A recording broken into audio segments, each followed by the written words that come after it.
Hello and welcome to Crucible of Worlds for more dedicated Legacy action. Today, continuing on some of my testing for the European Legacy Masters, I wanted to try out a different build of monowhite Painter, which is a deck I enjoy a great deal. This particular build is called Oswald Paints a Story because we have Oswald Fiddlebender and Staff the Storyteller. If you're unfamiliar with the Painter's Servant combo, we have this 2-mana creature that when it comes into play we choose a colour. All cards, including ones in our opponent's library, are that colour. Grindstone mills over 2 cards. If they're the same colour, you do it again. So this combo of 2 cards will mill over your opponent's entire deck. But we sort of tuck this in a shell of good white cards, basically.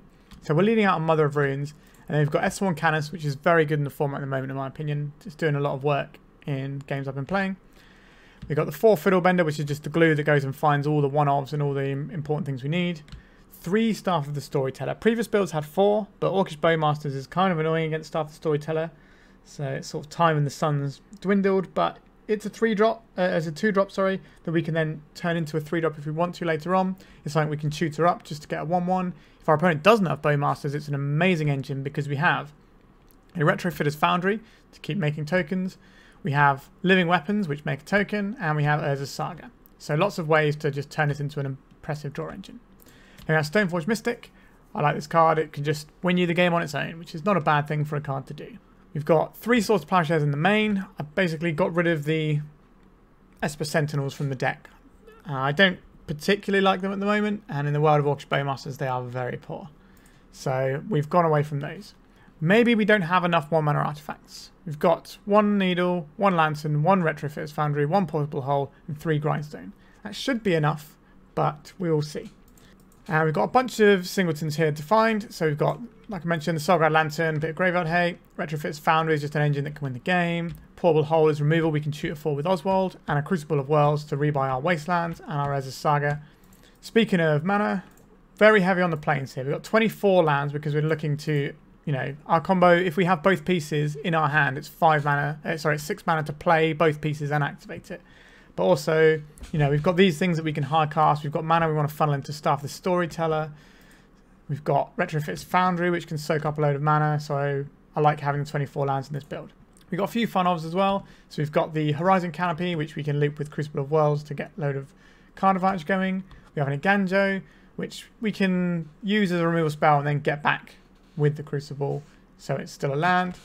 We've got the double Karakas here.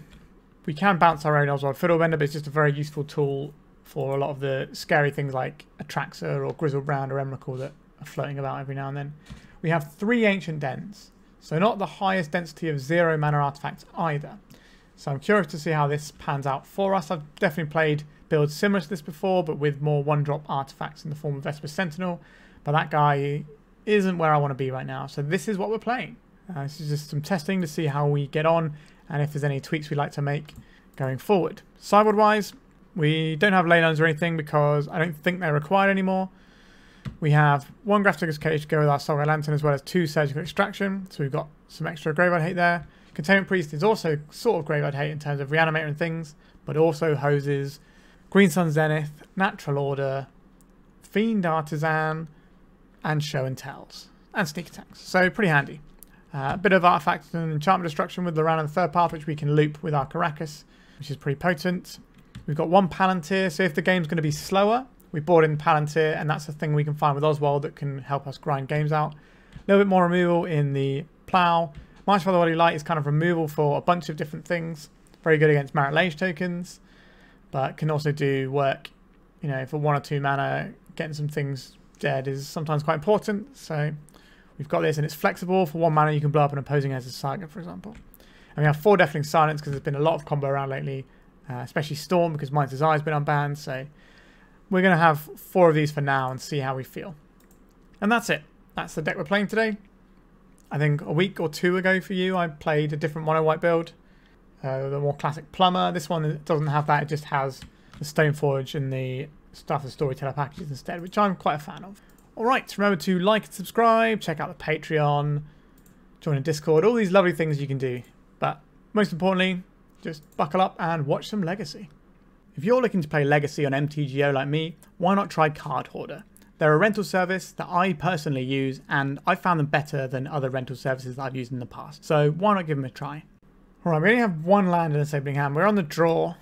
Do we think this is going to get us there? I don't think we can keep the one lander. All right, well this hand does a thing, doesn't it?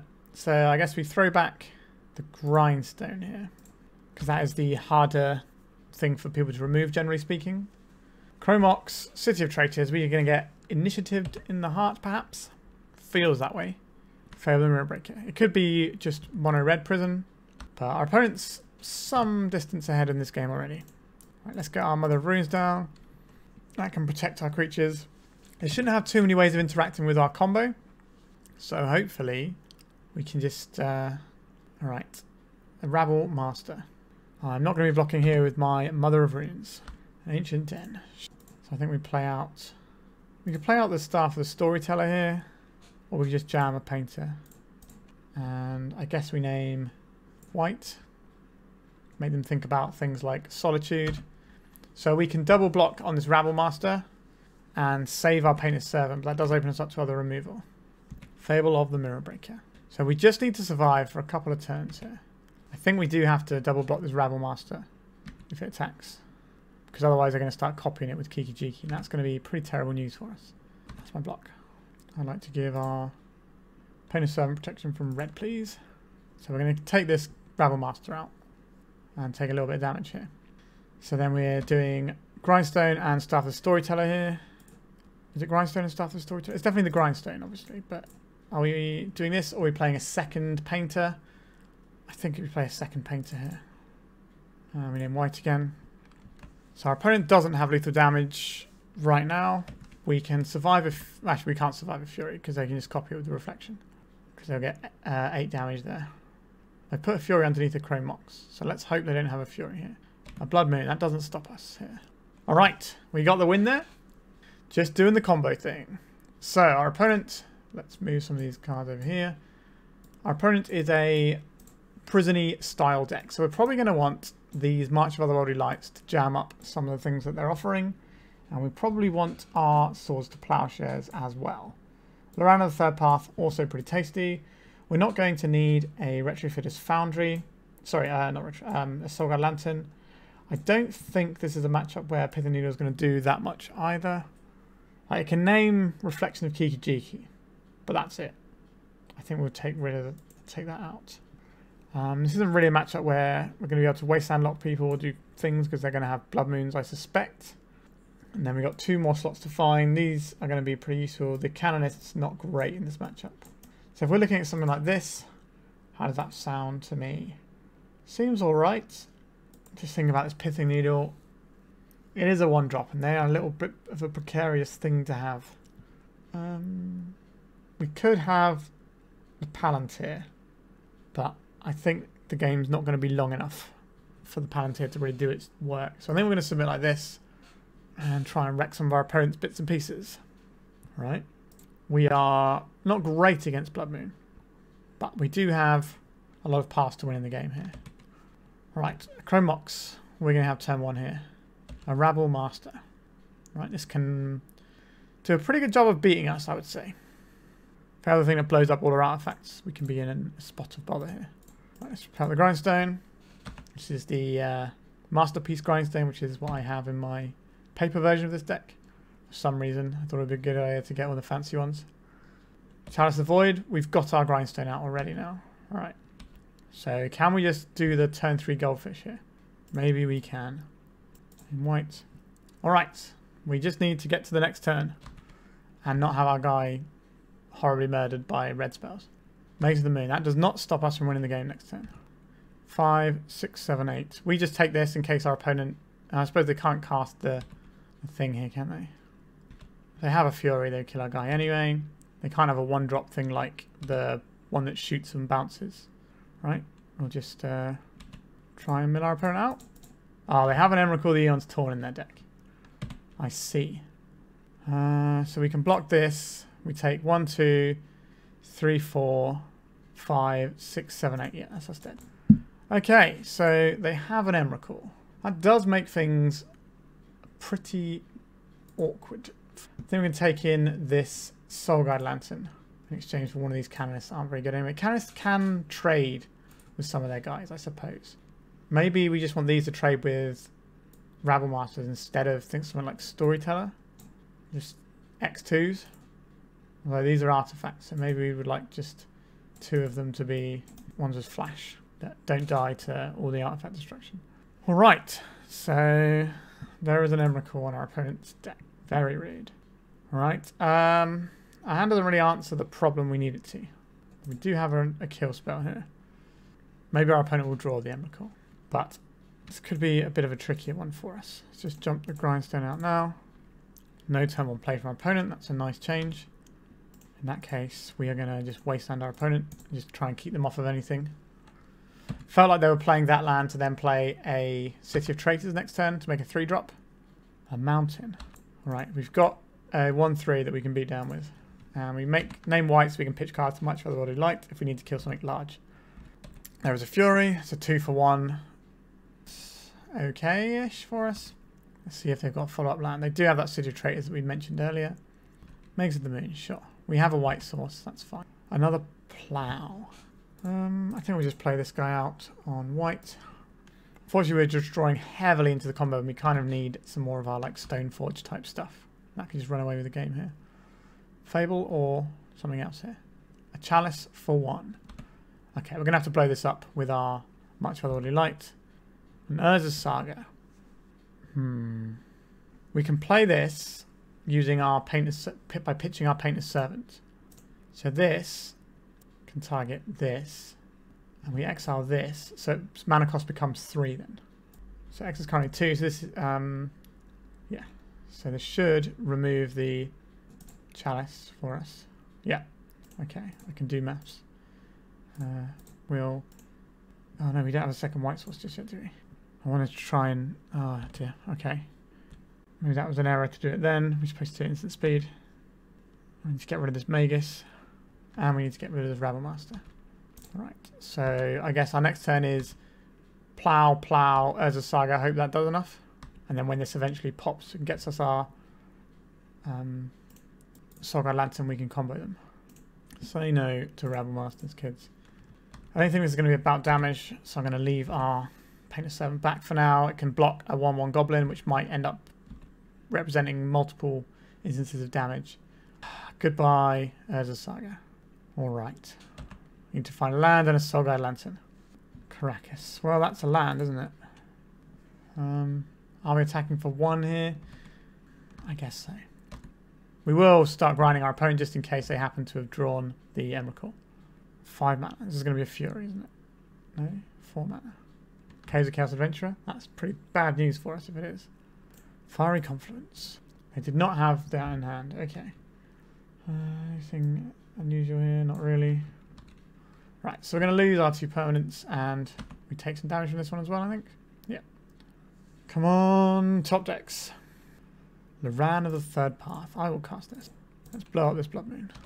So we've got our Karakas back online. Not that that's particularly exciting. Another Blood Moon. Sure. A lovely land. We do have to start wondering if we want to be drawing an additional card or if we want it to not do that. It's kind of awkward. Depends what our opponent does here. We might be forced into a Batterskull Smashing. Sure, I'm going to take a card here against my better judge. Wow. No, I think it makes sense to take the card here because we get to be the first person to use that card most of the time because they only had 2 mana available. Most of their plays are 3 or more. Oswald Fiddlebender. That's a pretty good card. Karakas, legendary land. It's a legendary land mountain, unfortunately, but okay, I guess we sacrifice his Ancient Den and we go and get ourselves a Retrofitter's Foundry here.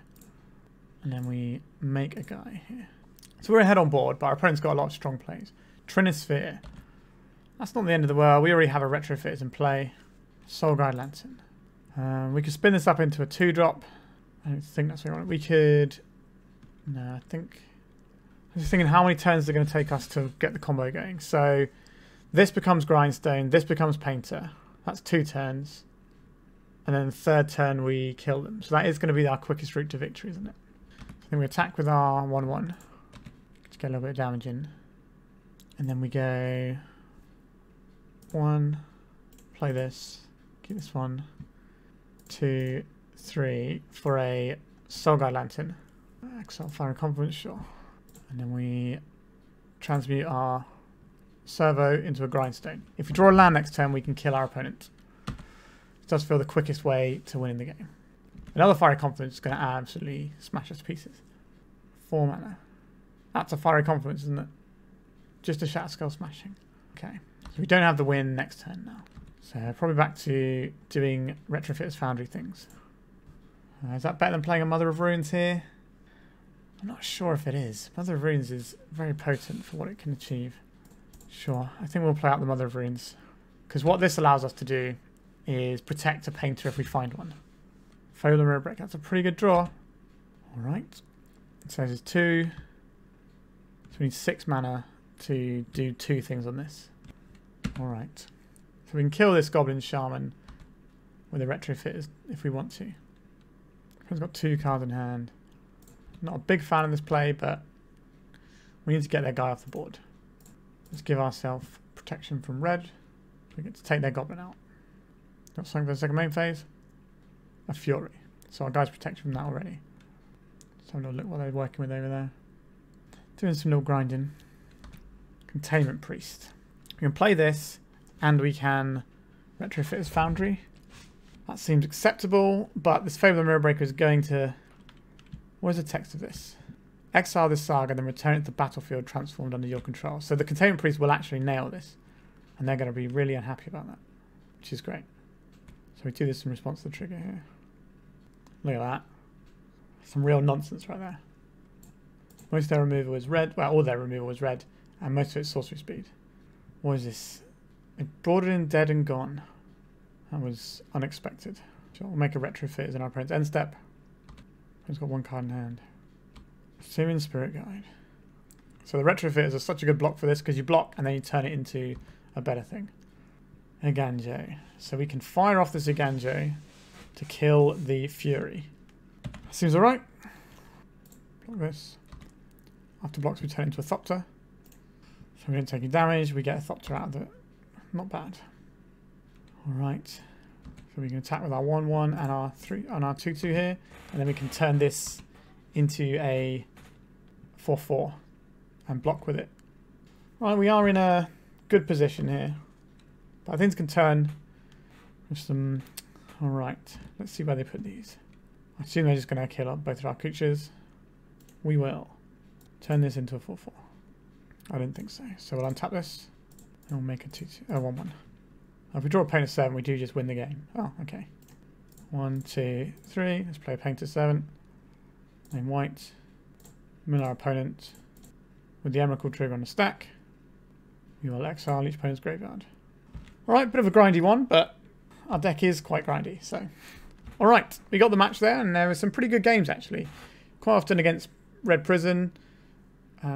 Most of the decks into Red Prison tend up to be like not necessarily the most exciting of games. They're kind of one way or the other, but this had a lot of back and forth, so that was really good fun. Let's go to round 2. Yeah, our hand looks alright. We've got some interaction here for this round. I think we'll keep this. We're a little bit all in on Urza Saga, but it is an absolute top draw card. So, alright, watch your grave. Grief. How many of our things are we going to lose? This might be a toughie. Right, they're getting rid of the Plow.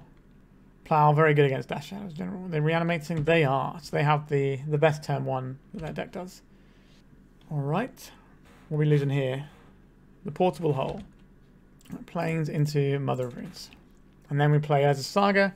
And we hopefully dodge Wasteland. And then we can make some nice big constructs. We don't have a Shadow Spear in our deck.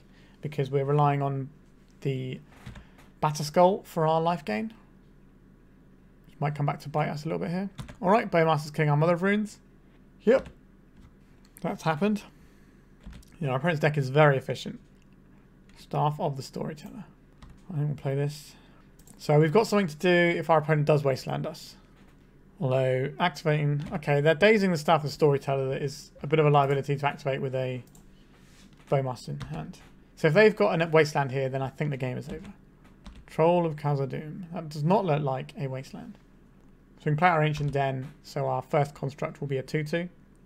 Quite an important power of toughness. Ponder, sure. So we might have blunted the attack a little bit and just be getting hit by a grief. Alright, a non-wasteland. Happy to see it. They're all coming in. No. Right, our opponent went with everything and then pulled back on 2/1/1s. Interesting. Let's make a guy. Petty theft. Okay. That's pretty good. If we play... So we take 3 damage here. They've also got the flyer. How do we win this game? That is a tricky one. I think we have to make a guy, soak up a tiny bit of damage. Do I even want to show our opponent the Grindstone? That is a thing that we can use to win the game, potentially. Retrofitters can also help here. If we get a Grindstone, we get attacked for... They might only attack with just the grief this turn. But then they kill us on the turn after. So we won't have enough mana to do that. Okay, so I guess we get Pithing Needle. We can try and do some blocking that way. Alright. The other option we had there was to wasteland our opponent's Watery Grave and hope that they don't have another land for this Brazen Borrower. But then we're going to have less mana to try and do any sort of Retrofitter Foundry things. So next turn we can actually block the grief because we can spam out another creature. So I think we have to block the Orc army here. It's the biggest thing on the board that we can block anyway, because it can become a 2/2 if they had another Bowmasters. Alright. So how do we beat this Brazen Borrower our opponent has? If we did Wasteland instead of playing the Soulguide Lantern, we might have been alright. Nope, I think they got us here. I say alright, I still think we're losing that game. I didn't play the Brazen Borrower for that turn. Okay, so Monowhite Light is pretty good at killing Death Shadows. Source Plowshares is very good in this matchup. Do we want any sort of Surgical Extraction? I don't think we do. I'll take a Grafdigger's Cage though. And the Palantir is going to be useful here too. Pithing Needle I don't particularly like. We're both Wasteland decks. And we're hoping to Crucible Wasteland. And that's going to be pretty strong. Stuff as Storyteller, I don't really like it versus the old Bow Boys that much. And gives us 2 more cuts to try and wiggle in. I haven't seen our combo plan here. Ethersworn Canonist is pretty good. It stops them cantripping into things. I think we'll probably trim 1 Fiddlebender. And maybe 1 Stoneforge or 1 Painter. Well, actually, no, it's the Grindstone, isn't it? Let's trim 1 Grindstone. Because we have many routes to Grindstone because we've got the 4 Sagas as well. Alright. This stops the scariest hand they have. And has a plow for when they follow something else up. But we're going to need some help. I think we'll keep this. And we'll lead out with a Karakas because we want them to burn a Wasteland on this Karakas. If we lead out with a non-basic, they might think that we don't have any basics.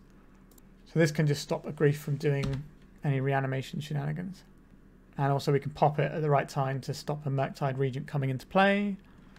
Basic island and nothing. Interesting. I don't think we need to play into days here. We can just wait a turn. Our opponent doesn't have anything. We don't have the most amount of business here. Oh, did they not have a second land? They kept island, but no ponder. Very confusing. Let's play our planes. Let's cast a 2-mana 2/2. It does have some pretty useful text. They can't ponder and then follow it up with other spells. So it definitely slows our opponent's roll. They can't do grief and then reanimate it in the same turn cycle. Alright, our opponent is just in the dirt, apparently. A dismember on our guy, sure. Well, if you like the first one, how about this one? I think we're going to keep this Eiganjo in hand because we might need it to kill a grief.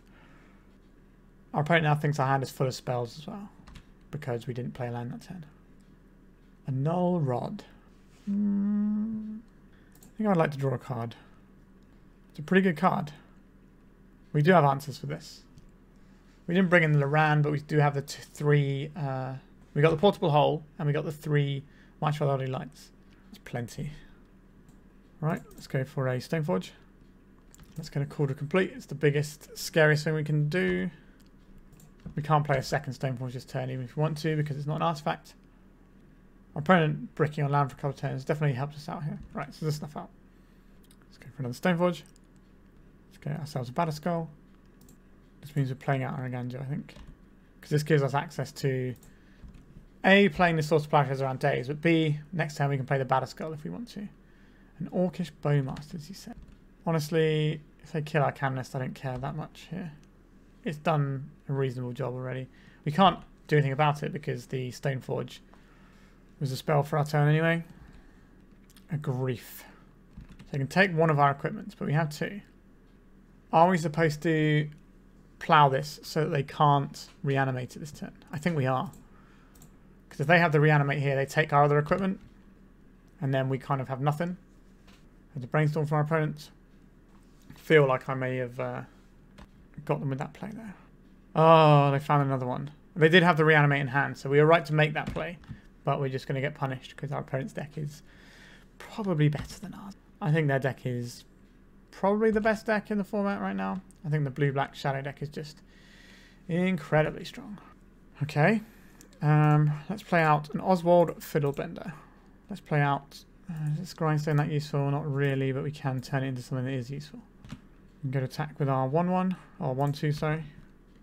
We don't have the start of Storyteller, but we can build up into a Palantir. Over the course of a couple of turns, we can get the Canonist, which is very good here. A Death Shadow, sure. So we can block and bounce our Oswald, if that's a thing we're really interested in doing. Painter's Servant. Not quite there. We need to find a 0-drop. We could turn this into Palantir. Is that good enough? It's kind of... they do have a Bowmaster, so if we have all these extra card draws, it's kind of annoying. I think we'll play this guy out. We'll name black so we don't get hit by any more snuff outs. So we just need to find a 0-drop artifact. And then we can Fiddlebend it away. Our opponents also showed us red mana here, which could just be for Pyroblasts out of the sideboard. That wouldn't surprise me. We don't have any more things, so we're just going to put this one away before we start doing our block and bouncing. An Ancient Den, so there we go. Here is the win. So this taps, sacrifice this. We're going to get Portable Hole. We get rid of this. And our opponent sees the writing on the wall and is conceded. Let's go to game 3. Kind of not so keen on this Palantir again. Maybe needs more hate for that. I think we have enough hate for the thing. I think on the play I don't hate having a Surgical Extraction here. Although it's so bad if they're doing the grief lines. But it's okay versus... maybe we just want some Containment Priests. They can stop some reanimated shenanigans. Because if they have grief, they just grief, take our Surgical Extraction and then have a grief. So it doesn't really get us anywhere. But Containment Priest could certainly do some work here. Are we trimming a Servant? I don't think so. Trimming another Oswald, or maybe one of the Canonists. The Canonists are so good here, though. Are these better than something like a Cage? Cage can just come down turn 1 and do its thing. Maybe we'll board out one Karakas here. Go to 23 lands. This might kill our opponent on turn 3. Or it might do nothing. A Ponder, sure. A little bit of a sketchy one, perhaps. But we'll see. Right, I like seeing the planes there, actually. Now, we can play out the Grindstone, or we can play out the Lantern. I think the Lantern is the safer play here. Because our opponent could daze this, and it's just not worth the hassle. Like, the clock we have in our hand is probably going to be fast enough that... Okay, so they haven't got a threat at all. Interesting. Oh, they've probably got Bowmasters over there. That's what that means. Let's jam this Stoneforge. Should have forces some action. A daze. We will not pay. We're just going to go through our opponent's resources and then win with our painter combo. Just a brainstorm. No Bowmasters. That's pretty nice for us. And they kept them on top. That's less good for us. That means they found quite a lot of good things. There's a Wasteland, so we're going to lose our Saga. Sure. That was not unexpected. Opponent could have days. Like, if they're not playing anything out here, they've got to have something. So I reckon we jam our Canonist now that we've drawn this. Or we could jam our Fiddlebender. And then if we untap with it, we can play Canonist to get Crucible and just have infinite Sagas. You just wish for more wishes. Right, I apparently didn't do anything there.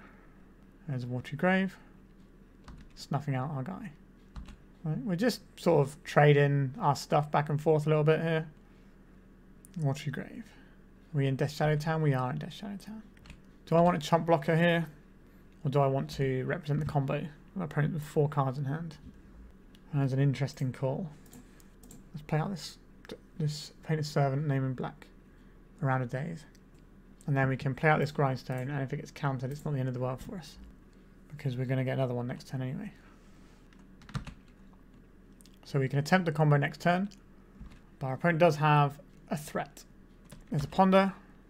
If we find a Wasteland, they can take out our Saga, which will stop us from being able to try and combo. They did not shuffle their libraries. That's pretty bad news. There's a Dismember. Alright, and that grows their shadow in quite a large fashion. Not a big lover of that for us. So we're going to have to pop our Saga Lantern soon to stop Murktide coming in. Can't really deal with an additional threat like that. We just go and get Retrofitter Foundry here. And carry on doing this sort of shenanigans. And then I think our opponent's upkeep will pop our Lantern so they can't put a Murktide into play this turn. Because they've got to have something in hand here. What is this? They're cycling their Troll first. Okay. Okay, our opponent has a Meltdown is what they're telling us here. Not a big lover of the Meltdown. Here it comes. Just a Thoughtseize. Okay, if they have a Meltdown as well, then it's just lethal damage coming through with a... Yeah, GG's opponent. I don't think we're going to have any 0 drops here that can save us. Yep, sure. Yeah, we got kind of blasted there. So, the inclusion of Meltdown in these Death Shadow decks is pretty bad news for us, to be honest.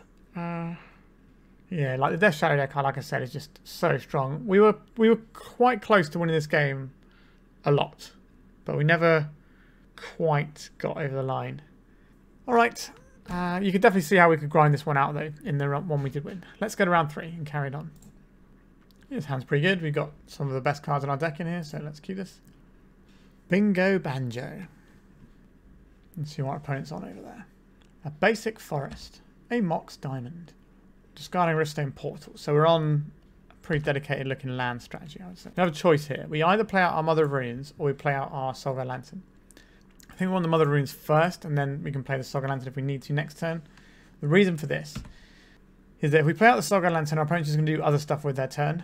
Whereas this way we might be able to catch her early life from the Loran that they throw into the graveyard. Right, and there's a Saga from our opponent. That's going to start ticking up. And making construct tokens now, in fact. So not great for us. I think we are incentivized to play the Stoneforge Mystic here. Because it can be the biggest thing in play. I think we'll get the Kaldra Compleat.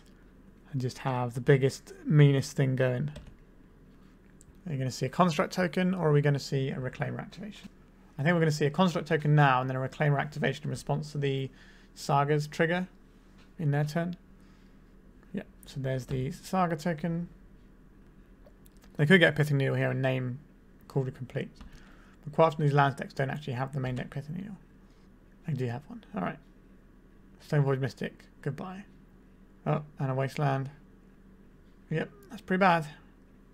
I could have prevented 3 damage then, really. Okay. So what are we up to?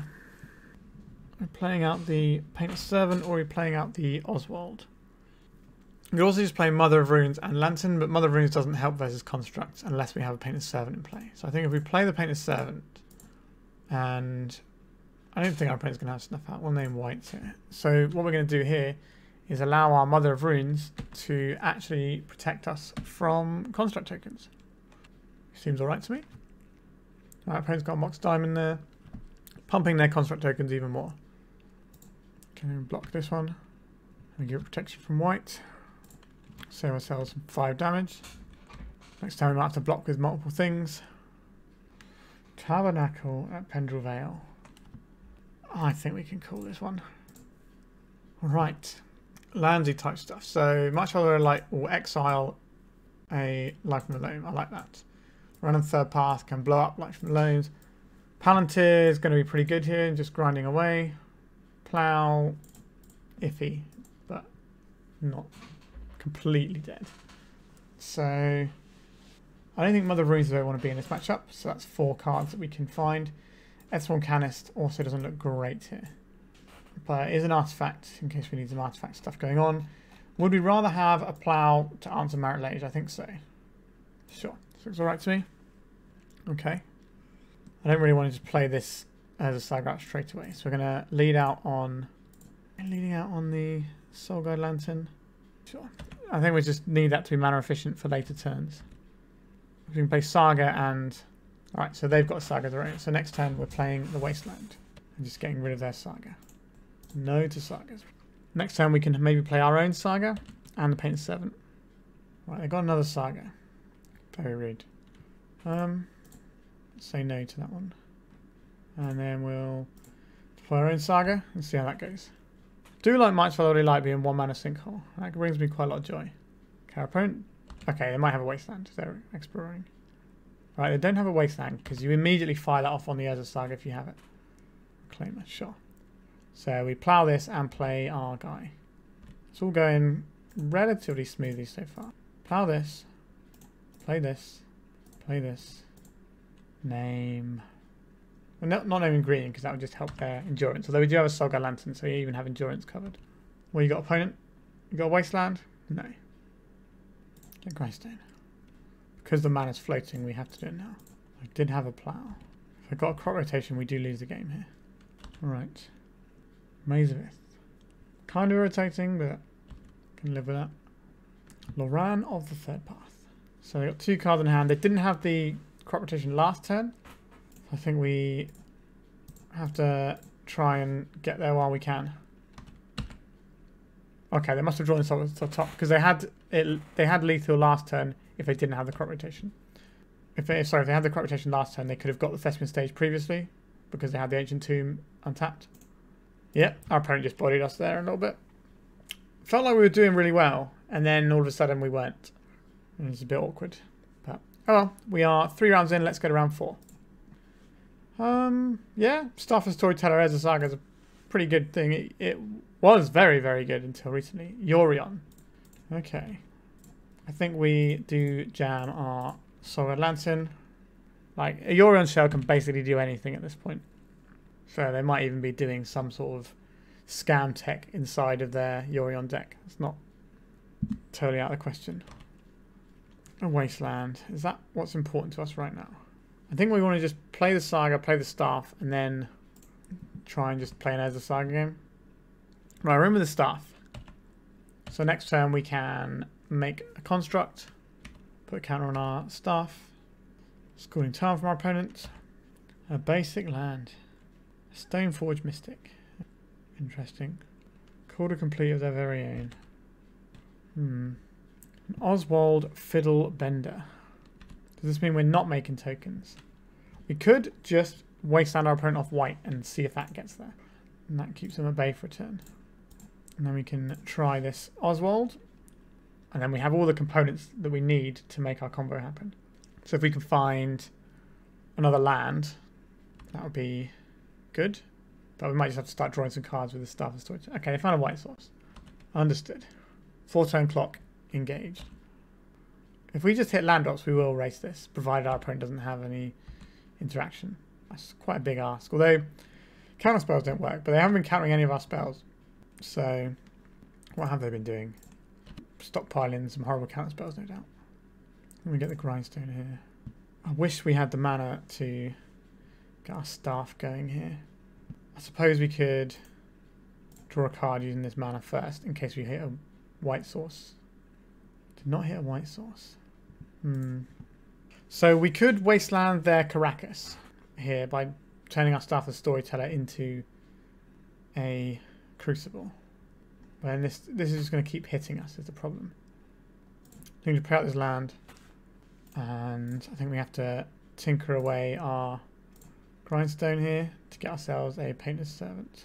I don't want to name black just in case they've got, who knows what stuff is in a Yorion deck, right? It's all over the shop normally. So that's probably the last activation of our Oswald we get because of the Karakas. So we either had to get the Wasteland to hit the Karakas, or we had to get the Painter's Servant to threaten the combo. Do need to find some lands though. But we have Staff of Storyteller to draw an additional card. So maybe that will be enough to dig us into another land. And there's a Saga from our opponent. There could be Cephalid Breakfast here, which could explain why they've got a bunch of cards in hand, because they've just got this Cephalid combo that they can't do anything with. A Teferi. That's going to bounce our Urza Saga, isn't it? And that's going to be really miserable. Or they could bounce something else here as well. A lot of options. Alright, I prefer that to the Saga, I think, to be honest. Alright. 2 more turns. Plains. This is a nice draw for us. This allows us to play Painter's Servant. Now we can either draw a card with Staff of Storyteller. We can turn it into a Crucible on the Staff. Or we can deploy this Grindstone. We have a Grindstone coming in from a Saga, but if they have a Wasteland or something, then playing the second Grindstone out will really help here. If we draw a card, we're more likely to hit land, in case we need land. Let me just floop out this We get to attack and kill Teferi with our spirit token. Force of negation, sure. So we have the kill if our opponent doesn't have interaction. That's quite a big ask. Maybe we could have played the mother out there, so we at least have some protection for against interaction. That plays around specifically Force of Negation, but doesn't play around Wasteland the same way. I don't know. No Wasteland this turn at least. Supreme Verdict. That's a pretty good one. It's going to leave them with a Kaldra gem. Alrighty. Guess we need to try and draw a plow now. I think we have to make our little guy here to soak up enough damage to keep us alive. We could Pithing Needle on Urza Saga to stop their Urza Saga from doing anything. That is sadly where I'm thinking we need to be. Alright. So we can block for a turn and then draw hopefully into a plow next turn. Or a portable hole, can exile the germ token. It stops them having one more creature that can kill us. Alright, Retrofitter Foundry, that's something I would have rather Pithing Needle, isn't it? So block here and soak up 3 damage and take 2, go to 2. So this Retrofitters can kill us in its own little way. So I guess step 1 is let's draw Restaff as Storyteller. No, we didn't get there. Okay, interesting. I'm interested in these marches. I'm interested in this Palantir. My opponent didn't show us graveyard stuff, but that doesn't mean they don't have graveyard stuff. They could be playing Cephalo Breakfast. So how much do we want to hedge on something like that? That is a tricky question. Are they splashing another colour in their deck? Probably red for Meltdown. So I think we can trim on a couple of combo pieces here. We can trim some Oswalds in the face of Karakas. That seems pretty straightforward. And we have one more cut to make. I think it's... Well, the Canonist is kind of good here, though. Unless they have the Stoneforge. Most of our cards have got the same name, so I think I'm going to take out this Pithing Needle. Alright, we're going to leave in the one Soulguide Lantern in case they are on some sort of breakfast deck. But there's been an increase in like Stoneblade decks. There was a Jeskai Stoneblade deck. I think you've probably seen the video I've been playing on the channel by this point. But there's a Jeskai Stoneblade deck that won a tournament, and I think there was a black-white Stoneblade list and an Esper Stoneblade list that recently top-8'd some stuff. So we have Crucible Wasteland, and we have a March Father of Light for our opponent's first scary thing they do. I think definitely has less 1-drops than is ideal sometimes, but okay. Prismatic Ending and Prismatic Vista, sorry, and pass. Well, let's try and slow the game down a little bit. So no multiple spells from our opponent. Again, this is something that's pretty good against the old breakfast decks. I don't think we have to bring in extra stuff when we haven't seen it. We've got enough stuff in our main deck that's okay in that matchup anyway, without bringing in some really niche stuff that might just be bad and not do anything. I don't recall the last time I saw a Yori on breakfast deck. A long time ago. There's a Tundra. You see a Stoneforge? No. Could be a Snapcaster. So we have to worry a little bit about Supreme Verdict here. I don't think our opponent has Daze. I don't think they're a Daze sort of deck. I'm going to play out Fiddlebender here. They have Snapcaster. Would they trade their Snapcaster for a Canonist? I think they would. I don't really want to make that trade. Alright, we will pick up our Fiddlebender here. +1 card to us. A Saga. Okay. Green Teferi. Are we having our Canonist bounced? We are. Put the Ancient Den. Let's cast a Crucible. Alright, we're in. We're in doing my favourite thing in Magic. Wasteland logging people out. Love it. And then next. So we're just going to Wasteland them every turn from this point. Alright, I guess we're not going to do that. Sure. Very sad. Tundra from our opponent. Teferi plus. And an Arset. Is our opponent doing like wheels with this or not? Who can say? A Batterskull. This is like kind of, you know, your regular boring old Stoneblade type stuff over there. Alright. So I would like to play a Canonist. Do I play out this Oswald into... If I play out Oswald, we risk Supreme Verdict, but spot removal is going to be really good against us too. We just have one creature, so I think we have to play the second creature. There's a Supreme Verdict we thought might happen. Yep. It's a sort of matchup where you really need your Urza Sagas to do some work for you. We just don't have any. Ponder. They shut down one of our engines and they shut down our other one of the Fiddlebender. So what we're going to start doing now, like manually grindstoning our opponent. That's definitely a plan that we can enact here. Go on then. Let's see if we can have a Grindstone. We can Grindstone ourselves to look for an Urza Saga. Or we can Grindstone our opponent out. We're going to play our land for the turn here. This does not have Planeswalkers. It's Artifact, Creature, Enchantment. Ponder. Yep. Our opponent's got a lot of cards in their library. So manually grinding them is not going to be the easiest. But you never know. You get lucky and hit quite a lot of this stuff. We've also seen these Surge of Extractions, which makes me reluctant to mill ourselves. Or we can't respond to this. We have to wait for our turn to do the thing. If I want to mill, I don't want to mill over a painter and just get Surge of Extracted. Okay. They're going to get the other equipment. This is the choice. Do we go for our own Urza Saga?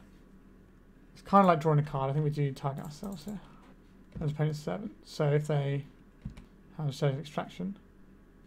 They did not have a Surge of Extraction. That's good news for us. Right, so we'll play this out. And I think we will get rid of our opponent's Saga first. And I guess we can plow this. Stops the Kaldra coming in. I can't imagine they fight over this. Wowzers. Does our plow resolve? They might just be brainstorming away those cards. Right, let's try a Retrofitter Foundry. Right, so they might just slam the Batterskull here. March of Otherworldly Light on our Grindstone. That's fine by me. The Retrofitter Foundry is the thing here. We can get another Grindstone off our Saga when the time comes, if that's the thing we want. Our opponent can also bounce the Saga with their Teferi. If they don't play a creature, then we can just swing through and kill their Teferi. So I'm kind of incentivized to plus their Teferi before minusing it. Grafdigger's Cage. This is creature cards in graveyards and libraries. So this isn't actually going to make any difference to us. It stops us Oswalding for Painter. That's it. Or Canonist. Yep, so they're plussing the Teferi like we thought they would. A Mountain. Okay, so our opponent is a Meltdown deck, most likely. Make a little friend. Got a lot of mana, we can hard cast some of our own scary things soon. I think we attack the Teferi here. We've got Urza Saga and Retrofitter's Foundry to do stuff with. 1, 2, 3, 4, 5, 6. They might just drop a Batterskull here. I could have something like Fourth Theolingus. Depends how deep their red splash is. Humility. Okay. Targeting our survey. This stops our opponent drawing a card as well. It's a pretty good exchange for us. So we can make an Urza Saga construct. That's a 2 mana play. Can't really do anything with this Retrofitters.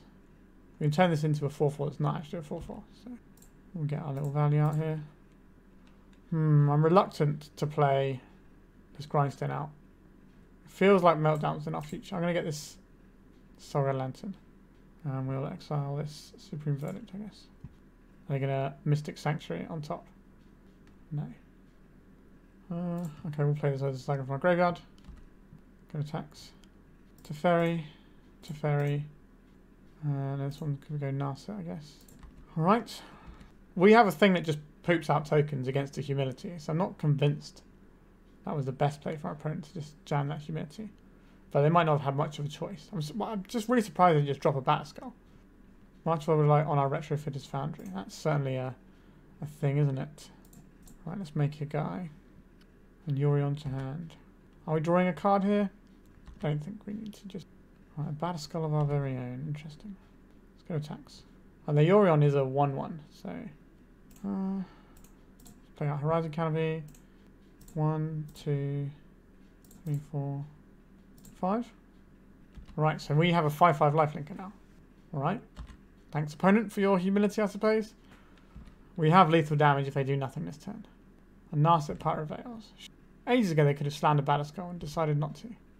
Fascinated by this. A Supreme Verdict. Alright, they're scooping. I was thinking whether or not we want to play the Kaldra, but our opponent's just had enough. So we saw a lot more stuff that makes you want to play this Loran of the Third Path, to be honest. I think I'm down for that. Don't know if we need this Soul Guide. Our opponent hasn't really shown us anything from the graveyard, so I think I'd rather have a Loran of the Third Path than that. Oswald can stop them blinking stuff, but that's not really what I care about. What we got here? I think we can do better than this. I like this one a lot more. Let's keep this. I don't think we need Portable Hole yet. So they go Karakas and completely invalidate our Oswald. Our opponent's got a little bit less time on the clock, not much, so 90 odd seconds. But their deck is quite slow to win games of Magic, so the onus is on them to make things happen here, I think. Alright, and Urza Saga is a very strong play. Stoneforge Mystic is also a very strong play. That can certainly end a game in several turns. I wish I had the portal hole now. Alright, let's play our own Stoneforge. We don't have blue spells to back it up, sadly. Alright, we're in. We have to get our own Kaldra here. Our opponent can have plows here. So they can play a white source, plow our guy, and put the Kaldra in. And then we are all different kinds of ruined there. There's the Kaldra. Swords to Plowshares, you say. Okay. Let's try and plow this. And then we become the aggro. Or am I going to plow this? I think they're going to plow, they just get rid of our Stoneforge preemptively, so I don't think they have it here. They're floating off their Saga before it goes away, rather than making a construct. I don't know if that's good or bad for us, to be honest. It could be some sort of Mites of the Worldly Light, or they're just using it to get their Saga going. And they're ploughing our guy. So that must have been their draw for this turn, otherwise I think they would have cracked the Scalding Tarn for it. Right, I'm tapping something. Right, I'm cracking their expedition map. On the Urza Saga, I imagine. Snow-covered plains. Alright. So that gives them white. Let's get stuff with Storyteller going. I want to draw a card with it now, in case you draw like an Urza Saga or something. So you draw with this before we go to playing a land here. Oh, look at that. Call on every shot. We don't need to attack with our Stoneforge here. Or do we? Actually, I think we are probably the aggressor here, so let's just do that. There's still quite a lot of time on this round, so I think we'll probably get a conclusion one way or the other here. Unless, for some reason, the game slows down massively. Another Stoneforge. You can go and get them the Batterskull. There it is. And they can put it in straight away because they have an untapped Stoneforge. That's a wild play to me. Why don't you just put your Batterskull in? Okay. So this is ticking along nicely now. So you can make a token and we can draw a card. Play out this to make our guy bigger. We can play out the stuff as Storyteller and get extra cards saved up in the bank when we make our token here. So this is going to put a counter on both of these. And then we make a token, it's going to put another counter on. Sure. So how big is our guy going to be? 1, 2, 3, 4, 5 for the first guy. And then 6 to 7 when we get the next two guys. I put Euro into hand. I'm not sure I agree with my opponent's plays. Again, I don't know what they've got in their hand. But in terms of what I'm scared of seeing, my opponent's not doing the things I don't want them to do. Let's keep making some big boys. You want a Grindstone, or do you want a Retrofitter Foundry here? I want a Grindstone, actually. Send them a message. Okay, let's draw a card first. And then work out what land we want to play. A Plow. Interesting. And incentivizes me to play out this Plains rather than this Urza Saga. Good attacks here. You can put in the Batterskull, but it will immediately die. Alright. Why do they not ever want to put a Batterskull into play? That's fascinating to me. They could have used that Stoneforge that was blocking to put in the Batterskull, but I guess maybe they were worried. If they just want to slam this into us, we can block with our 7 power guy. We're eventually going to outscale what they've got going on life-wise anyway. It's going to be a meltdown. It is going to be a meltdown. Right, so I think we need to draw a card first. A March of Otherworldly Light. We lose a lot of permanents there. We had an Ancient Den in our lands as well, which is sometimes a bit ugly. Right, don't really care about that one. I'm taking out our Urza Saga to stop Crucibles. We've got another Saga in hand though. Let's get rid of this Phyrexian Germ token. Get the show back on the road, shall we? Down these guys. Attacks, get 2 flying points of damage in. We don't have an 8-drop we could tinker for from this Kaldra. Normally Kaldra is enough on its own. 3, 4, 5, 6. So we're 2 lands off of attaching this Kaldra to something. We're playing a Yorion here. Can't imagine they have another equipment here. But they do get to blink these equipments, don't they? Which is certainly not the best. Alright.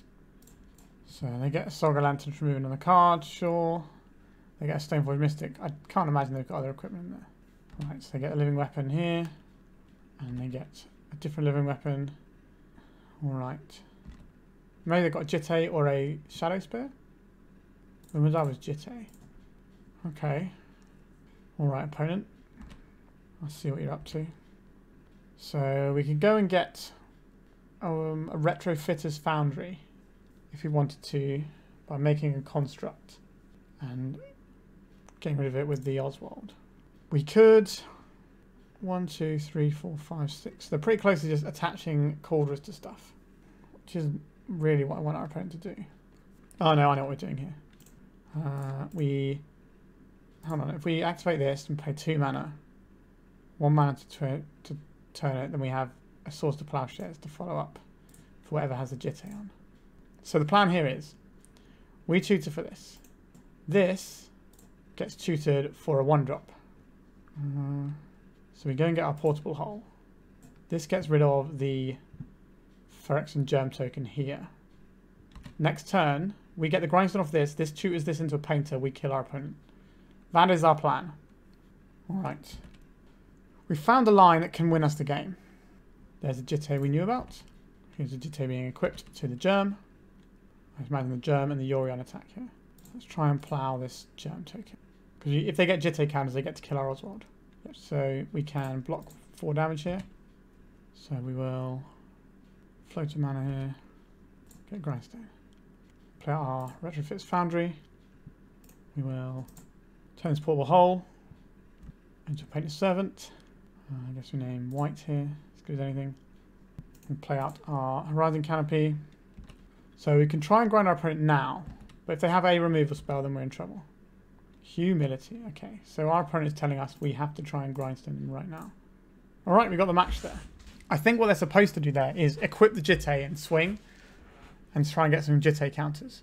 Because that puts us in an interesting spot. Because what we wanted to do next was use our Oswald to tutor up a Canonist. Just so that if our opponent casts any spell, we can just guarantee go for it. But I think we're probably going to try and fire it off at the end of turn there anyway. But we'll see. But we managed to get the match there. So a very hard fought game, that one. But we did cross the line. We have one more round to go. Well, our record is currently 2-2. So we're going for the positive. Yep, our hand looks good. We just got like a weird looking Death and Taxes hand. Right. So we get ourselves a Mother of Runes. We're against another Yorion deck as well. Of course we are. Force of Will pitching Ice Fang. So we're on the sort of the 5-colour Yorion greed pile by the looks of it. Tropical Island. Greenstone Zenith for Dryad Arbor. Does this mean we're supposed to plough the Arbor? I'm not wholly convinced that's what we're supposed to do. Alright, now we know what we're doing here. We Wasteland this Tropical Island. And we plough the Dryad Arbor. Alright, can we cheese our opponent here? Alright, I think we'll go for the Stoneforge Mystic. It's the thing that can win us the game quickest. Our opponents tend not to run days in these sorts of decks. It's full-on hard counters like Force and Force of Negation as well. So ideally, we can just ride this Stoneforge Mystic to victory. Now our opponent is going to have Plowshares in their deck somewhere. Right there, in fact. Okay. Next plan is Staff of Storyteller. Our opponent hasn't missed a single land drop, so our double mana denial plan didn't quite get where we wanted to. Oh, Sylvan Library. Okay, that's pretty terrible news for us. Give me stuff.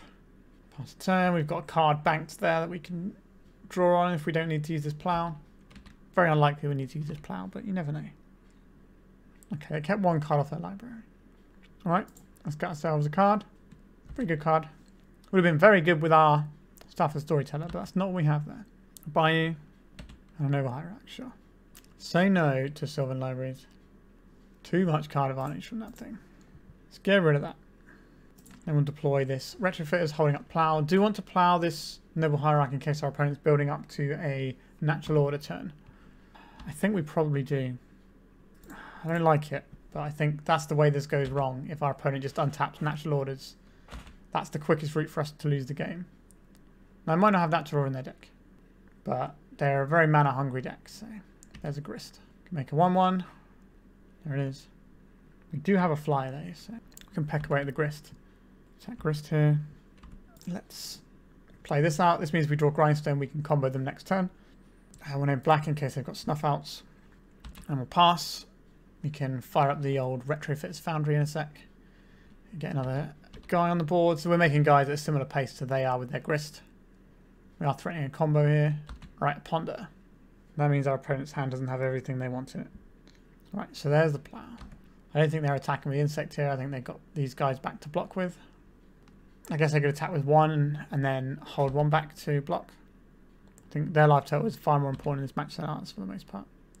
Right, here comes a 1-1 servo. Horizon Canopy. So 1 mana, +3 mana. So we can turn this into a 4/4 at our leisure. So I think that's probably what we're going to do this turn, is upgrade our servo into a 4/4. That seems worthwhile to me. We don't have to take any pain from our Horizon Canopy, not that I particularly care about that side of things. Our opponent is now Hellbent though, so we're doing stuff. I don't really want to crack this Horizon Canopy. If we can get its Kaldra down, it's going to do a lot of work. I'm going to put the Urza in hand. A questing beastie. Right, we can trade with this. If it attacks. Attacking. Alright, so we go. Let's create a Thopter. Let's untap this. Let's create a big boy. So this is Vigilance, Death Touch, Haste. So this will trade in with this. We take 2. And we're just trying to make our way in the world. Stoneforge Mystic. Don't mind if I do. Smash that straight in there. Gets Batterskull. Good attacks. Attack their Grist. And we've got a Retrofitter Foundry you can put in. If they kill our Stoneforge, we can just hardcast a Batterskull, and that's going to be the biggest thing on the board. They've got a lot of chump blockers for it. They might minus their Grist to kill our Stoneforge, but that's not... I guess that stops us getting the Kaldra in, which they know we have.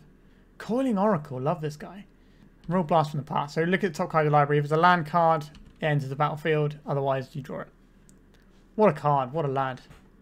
I haven't seen this for ages. Love this guy. And just put it into your hands. It's not technically a draw. Right, so they're going to sacrifice to go and kill our Stoneforge Mystic, I think. Yep. That means we get to kill their Grist with our flyer this turn. They're going for a... Okay. They're just going to put this Urza in their hand. And they got a Coiling Oracle to flicker. So that's some value. I'm not actually going to block here. I'm just going to take the 2, I think. Ancient Den, sure. So we're going to attacks. This goes at the Grist. This goes at them. I doubt they're going to block with their Coiling Oracle here. Let's make the Batterskull. If we draw a land next turn, we get to put a Kaldra into play. Their Urza is bigger than our Batterskull.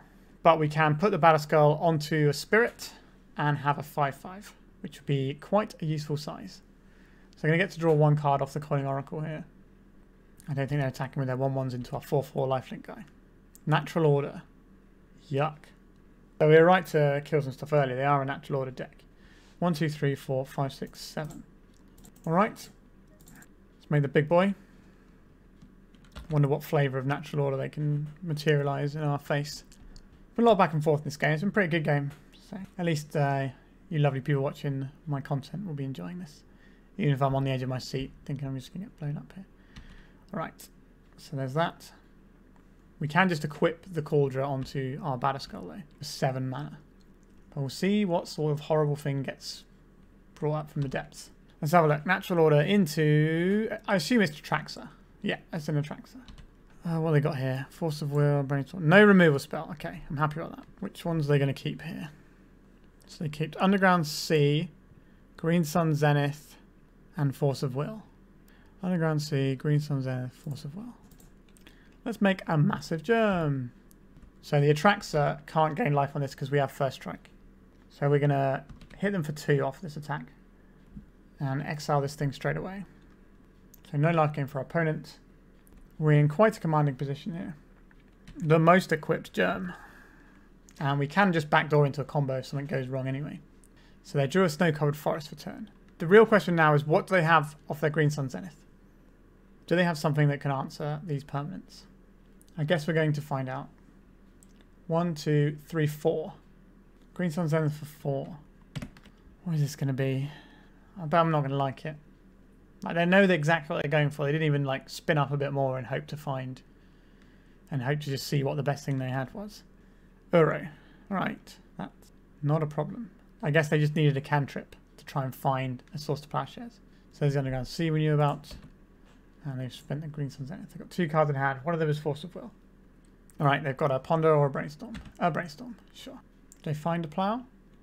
They found the ending, sure. Opponent just has a Force of Will in hand. So if we draw a combo, we can combo them. And just put the game to bed. Alternatively, we can stick this on a guy and keep swinging. So this has to kill the Urza here because that's the only thing that can block it.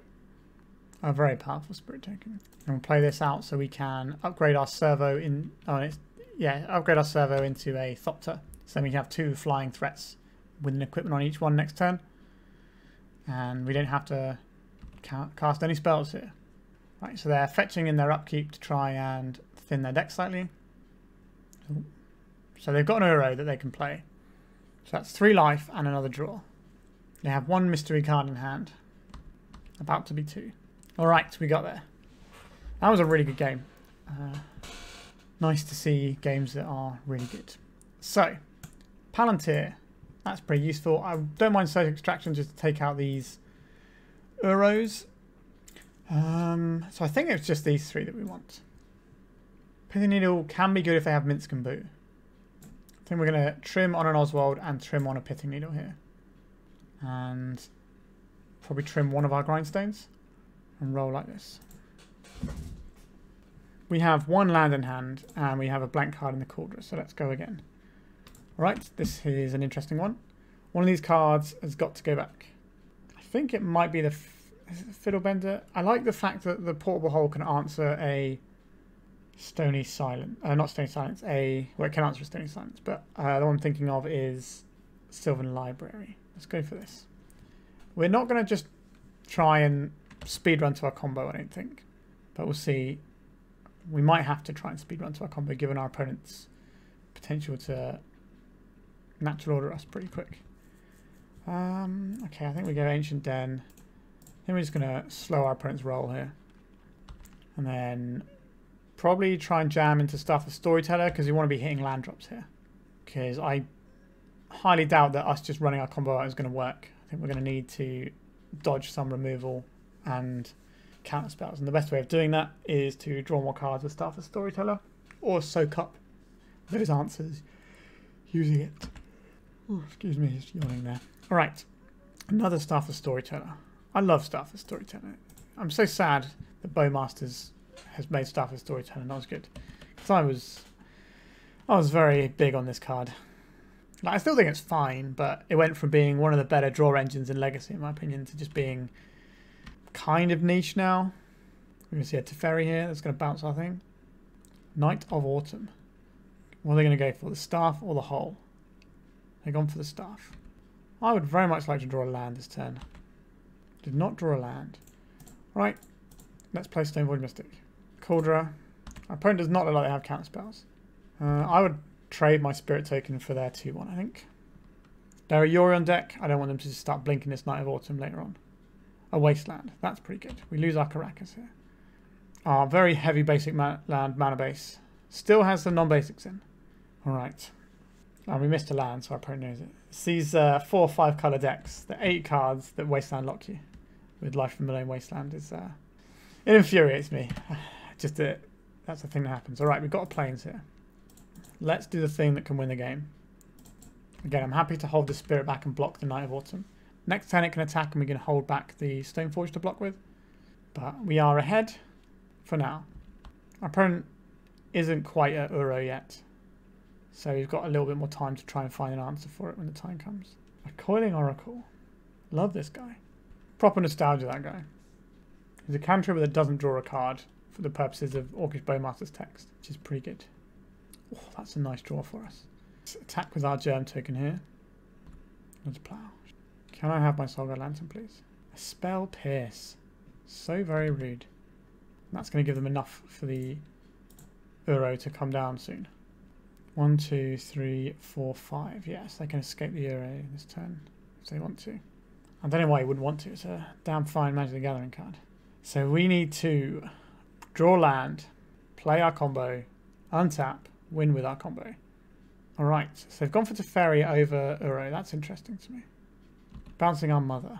Sure. That suggests to me that they've got some removal. They want to point at something. Land, land, land. Not a land. Right, let's play a Mother of Runes. Opponent's got 1 card in hand. Let's jam a Grindstone and pass. Oh, we're supposed to attack the Teferi there. We've missed the point of damage on the Teferi. So the Teferi gets to live. That's a huge error. Oh no. Alright, here comes the Uro. So now they get instant speed prismatic endings due to the Teferi not being dead. But their first removal spell's got to go on the Mother of Runes anyway. But we have a route to win this game. Karakas. That can bounce the Uro. Means we're not going to play the Fiddlebender. Putting Yori onto hand. Misty Rainforest. So we know 50% of their hand. Swords to Plowshares. Are we supposed to try and plow this Uro and stop them getting lots of card advantage? Or are we supposed to plow the knight to keep our permanents alive? Yuck. It's not great either way, is it? I wish we'd have drawn a land that turn. Alright, so we'll attack Teferi like we were supposed to last time, but we messed up. Teferi should be dead now. It is not dead. But they don't have the Knight of the Autumn to blow up our Grindstone, which I think is probably how we're winning this game. But they do get to just draw a bunch of cards using their Uro. They get to flicker their Yorion repeatedly because they have the Karakas. This is what this White Tower of Echelon is. It's just an alternate name for this Karakas. So they can use this Karakas to draw a bunch of cards with Coiling Oracle and the Yorion in hand. So we are very much under the gun. Right, here comes the Yorion, I imagine. Also, Yorion is a 4/5 flyer, so, you know, that's a big chunk of our life total that can devour every turn. Oh, no, it's even worse than that. They're getting a natural order for a Traxxas, and then they're going to Yorion it. Okay, okay. Let's see how we do. Undermountain Adventurer is nice. So they got Savannah, Grist, Green Suns, Undermountain. Savannah, Grist, Green Suns, Undermountain. And Brainstorm. Oh, we clicked off the Brainstorm by accident there. They have a Brainstorm as well. There's the Grist. There's the Brainstorm. Right, so we have a path to victory. It involves this creature being in play. We definitely don't name green, because then they can get anything. I think we name black here. And then we have to pass. So our route to victory is our opponent not messing with our board and us drawing a land. So drawing a land should be the easy part, although the last few turns have certainly begged to differ. If our Karakas that we had earlier was a Plains, we would have lost our Ancient Den anyway. Alright, Force of Vigor and our Grindstone.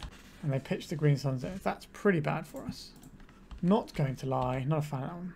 We want the Containment Priest in our deck as well for the Green Sun Zenith. I didn't realise quite how into this package they were after game one. That's my bad for not boarding them in. Alright. One of the runes blocks here. Gives it self-protection from blue. Save ourselves 6 damage, but our opponent kills us in 2 swings in the air. It's a tough one. Alright, so they're sacrificing this to kill our Painted Servant, I suspect. Or they could kill our Mother of Runes. Alright, they're killing our Mother of Runes. We could have named green to stop this from happening, but then we lose our Painted Servant. And maybe that's how we win this game still. I don't really know how we're supposed to win this game. Just trying to see a few more cards from our opponent's deck and hope that we can have more time to think in game 3, because our opponent's going to be lower on the clock. I'm not really trying to time our opponent out, but I would like the breathing room of complex decisions. And if my opponent has to speed up the way they play, it will help us out. Right, let's send them out an Adventurer. Alright. That's going to put some counters on their Attractor next turn, I suspect. And then that's going to come in for 9, and then we're going to... Well, I suppose we block it next turn. But then turn after we do die. And here's the Yorion. Doing a whole bunch of drawing stuff. Right, so we're getting to see a lot more cards of our opponent's deck from this one. There's a Collector Roof. That's kind of important to know about. We have to expect that they have it here, but... Alright, I reckon we probably get another 30 seconds off our opponent's clock. That gives us about double their time. So that's lots of thinking room for the final game. And maybe we could board in our what's it called? Containment Priest that we should have had in for this game. Alright, this blocks for a turn. It's not going to resolve, but... No, it did resolve. Okay, this blocks for a turn. Can potentially draw us into some plows, which might help. Now, our opponent does have the Yorion flickering if they want it every turn because of the Karakas. You see here, white and a green. This is going to be an instant speed. Prismatic Ending, sure. Right, I think we've done enough there. Okay, so we do actually want these Containment Priests that I didn't board in. And maybe we do want this other plow. And how do I feel about Oswald Fiddlebender against their shenanigans that they got over there? I think we can probably sort those out for one of those. They don't seem really heavy on... Like, they are a cantrip deck. I suppose they can play multiple stuff, but they're sort of just playing one big haymaker return, so I think I can trim off one of these Canonists without much worry. And then maybe we're trimming one of these Painters, and we're going more in on the fair line here. We could cheese our opponent out completely, but I don't think that's what is going on. Alright, we have a white source now, but it is an artifact, so that's not great. We'll keep this. Been off the Batterskull and I think the Grindstone. I think we play the Wasteland. We don't want our white source getting Wastelanded here. And we have a Surge Extraction to stop an Uro from jumping out the graveyard later. We're going to see a 1-drop guy. No. They're just getting a basic here. Right, let's just keep jamming Stoneforges and see if that works. Yes, let's go and get the Kaldra. Just get the big hard hitters that our opponent's going to have to try and deal with, which hopefully gives us enough time to draw into some lands and a better hand. Or it could just win the game. Because our opponent's an 8-card deck doesn't mean they're always going to have the removal to hand when they need it. Alright, this looks like a prismatic ending on our little guy. Oh, a Green Sun Zenith. Interesting. For 1. I would love to draw a land here. A white land. Alright, we drew a white land. That's exciting. Right, I think we plow this Hierarch straight away. Then we smash in this Kaldra. I still think our opponent has a prismatic ending over there. But we've got a pretty speedy clock here. If we draw a land, we can play Stoneforge and then immediately put a Batterskull in. 3 mana. Night of Autumn. This does not blow up our Kaldra Compleat because it is indestructible. They can blow up that land though. That's very rude. So we attack with this. And we cast this Stoneforge Mystic. Let's get a Batterskull. Take out our opponent's Savannah. Just really restrict their resources here. And just try and get them with the big boys.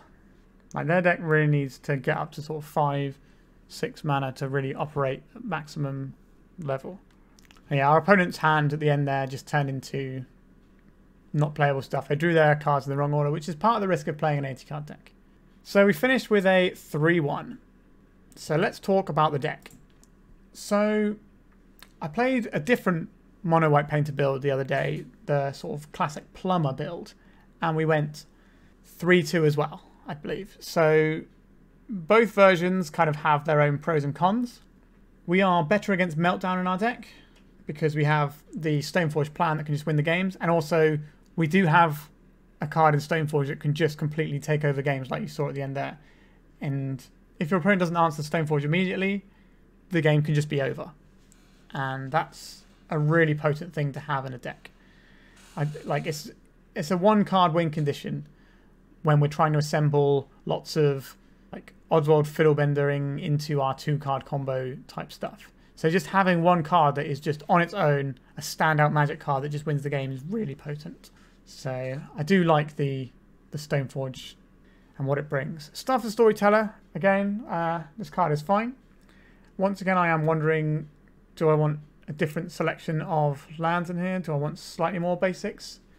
But I don't think so. I think we do have plenty here. Now, you could argue that we could trim 1 Karakas for a Plains, and that's probably something I'd be interested in doing. Karakas is less required now because the reanimated decks are becoming almost fringe. They're massively dropped in playability. And Karakas was one of the ways that we could help fight that matchup. Now, it's certainly got uses in other matchups. Like you saw there was a natural order for a Traxxas type thing. We can bounce out of play and buy ourselves some time. Obviously good against show and tell and things like that as well. But having just another basic, slightly more stable mana base, I think might be worth trying out. Or we could trim the Eiganjo.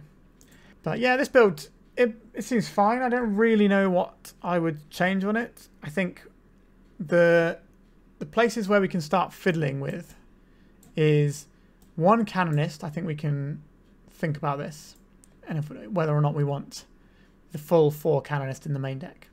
And you can trim 1 Grindstone and have just 2 Grindstone in the main deck. Those are probably the only 2 cards that I think you can really mess with in this thing. Maybe you want a Shadow Spear for our as a Saga constructs. Maybe we want the Palantir main deck just as a nice engine we can fetch that kind of runs away with the game over a few turns. I'm not sure. But the testing on this seems, it seems fine. Is this the deck that I want to take the European Legacy Masters Invitational? I don't know, to be honest. It feels like sometimes the games are not necessarily in your control of how they turn out. And I know that's, true for quite a lot of decks. But there are some hurdles that are just very difficult to overcome. Our disruption is just, trying to mess with our opponent's mana base with the Wastelands, and we can blow up some of their creatures. I do like having the Swords of Plowshares in the main. What I really enjoyed from that plumber build I played the other day was the fact that we had 4 Swords to Plowshares in the main deck, and that felt really good.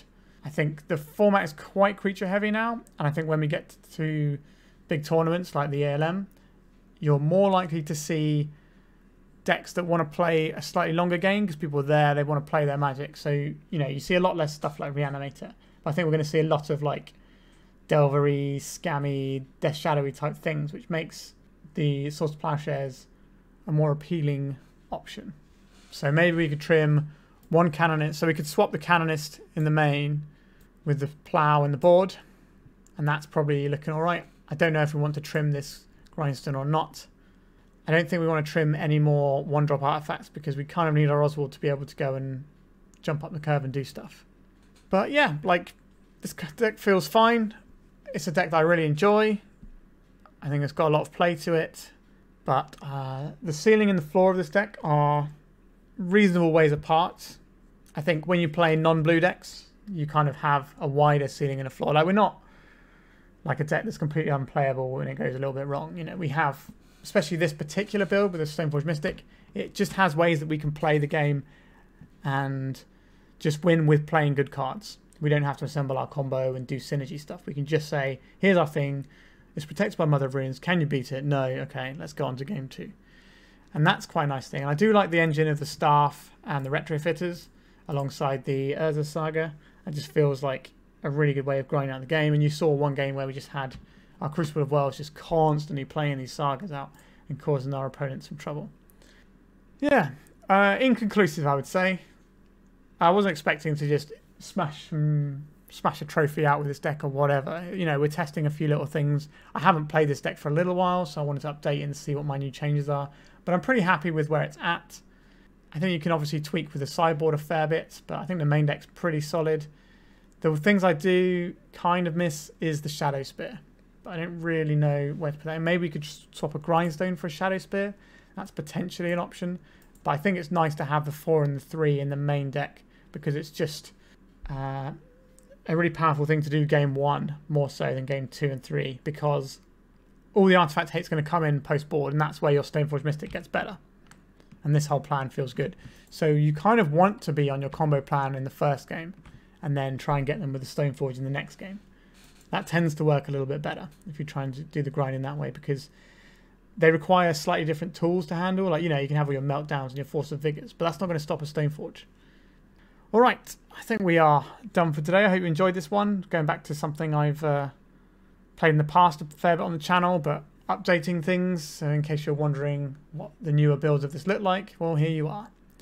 If you've got some exciting builds you'd like me to play, by all means get in touch with me via the Discord or leaving a comment on this video, and we can arrange a donation deck for you.